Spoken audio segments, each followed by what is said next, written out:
Good morning and hello students. Now we are going to discuss of class number 9 and chapter number 14, greenhouse effect and ozone layer, about the greenhouse effect and ozone layer. For understanding the greenhouse effect, first we will read about that what do you mean by greenhouse. Green house इस तरीके से एक glass made house होता है and इस glass made house को generally जो colder environments हैं उन कोल्डर एनवायरनमेंट्स में जो विंटर सीजन होता है उसमें प्लांट्स को ग्रो करने के लिए यूज़ किया जाता है बिकॉज आउटसाइड जो टेम्परेचर होता है वो रात का बहुत ठंडा हो जाता है और दिन का भी ठंडा ही रहता है। तो इस टाइप के एरियाज़ में यहाँ पे प्लांट्स को ग्रो करने के लिए इस तरीके का ग्लास हाउस बनाया जाता है। होता क्या है, जो सन रेज आती हैं वो इस ग्लास हाउस से, इस ग्लास की दीवार से टकरा के अंदर तो आ जाती हैं और अंदर आके इस सरफेस को गर्म करती हैं और गर्म करके जब वो वापस जाती हैं तो ये ग्लास हाउस उनको बाहर नहीं जाने देता और ये टकरा के वापस से अंदर आ जाती हैं, जिससे अंदर का जो एनवायरनमेंट है, अंदर का जो टेम्परेचर है वो गर्म रहता है। लाइट रेज आती हैं, टकराती हैं सरफेस पे, टेम्परेचर को इंक्रीज करती हैं। टकराने के बाद जो रेज हैं they tend to go out but this glass house do not allow them. अब इसके पीछे रीज़न क्या है कि ये जो ग्लास हाउस उनको अलाउ नहीं करता। एज वी नो, जो हमारा विजिबल रीजन है ऑफ सनलाइट का वो विबग्योर है, violet, indigo, blue, green, yellow, orange and red. हम जैसे जैसे यहाँ से यहाँ जाते हैं, फ्रॉम दिस साइड टू यानी लेफ्ट टू राइट, तो एनर्जी तो कम होती जाती है, यानी मैक्सिमम एनर्जी मानी जाएगी इसकी और लोवेस्ट एनर्जी मिनिमम मानी जाएगी रेड की। और एनर्जी और wavelength, about wavelength we read already कि जो वेवलेंथ क्या होती है, इस तरीके से हमने 8th क्लास में पढ़ा था, ये वेवलेंथ है। और एनर्जी और वेवलेंथ में इन्वर्सली रिलेशन है, यानी अगर एनर्जी ज़्यादा है तो वेवलेंथ कम है और अगर एनर्जी कम है तो वेवलेंथ ज़्यादा है।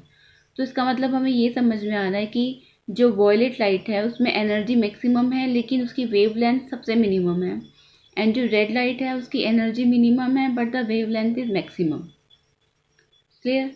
तो जब लाइट रेज आती हैं, टकराती हैं, टकराने से वो अपना हीट लूज़ करती हैं, यानी अपनी एनर्जी लूज़ करती हैं। जैसे ही एनर्जी लूज़ करेंगी यानी उनकी ई की वैल्यू कम हो गई, और जैसे ही ई की वैल्यू कम हो गई यानी वेवलेंथ क्या हो गई, इंक्रीज हो गई।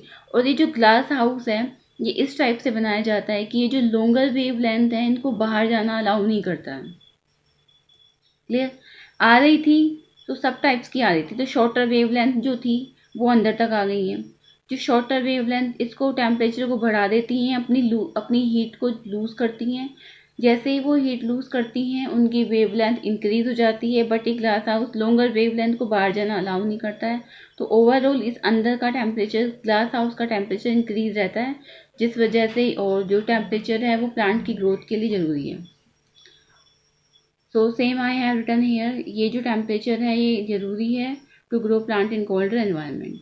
इसी पे ऐसा ही एक फिनोमेना हमारी अर्थ पे चल रहा है, that is called green house effect.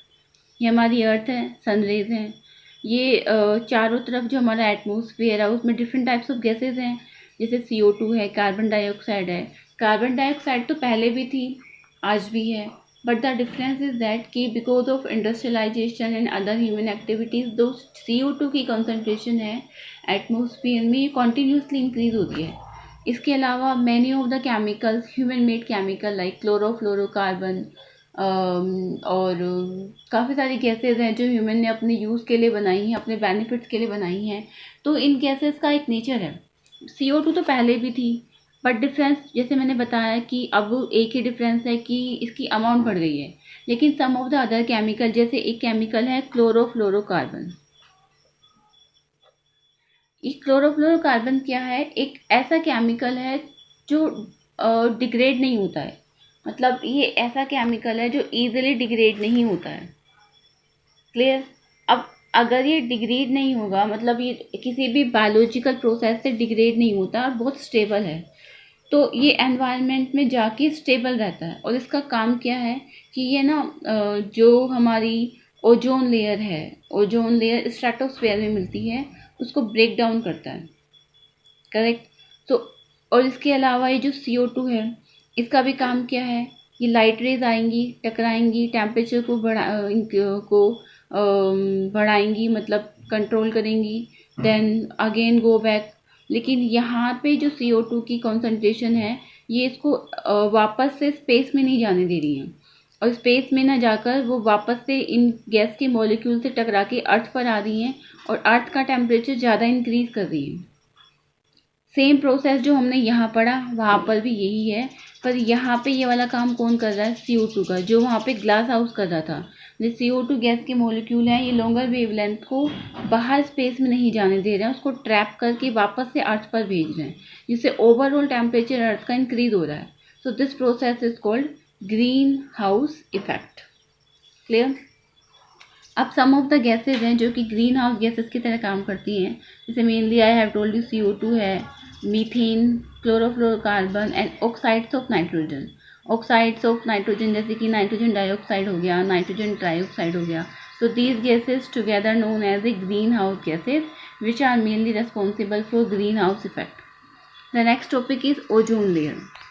Oxygen gas जो है उसका मोलिकुलर फॉर्मूला होता है O2 एंड ओजोन का होता है O3, यानी इसमें 3 एटम्स ऑफ ऑक्सीजन हैं, गुड ओजोन और बैड ओजोन। इसका मतलब ये है कि अगर ओजोन गैस हमारे ट्रोपोस्फेयर वाले रीजन में मिल रही है, यानी जो सबसे पास है, so it is considered as a bad ozone, क्योंकि ये बहुत ही पॉइजनस गैस है, और अगर ये नीचे वाले एरिया में मिलेगी तो हमारे लिए हार्मफुल होगी।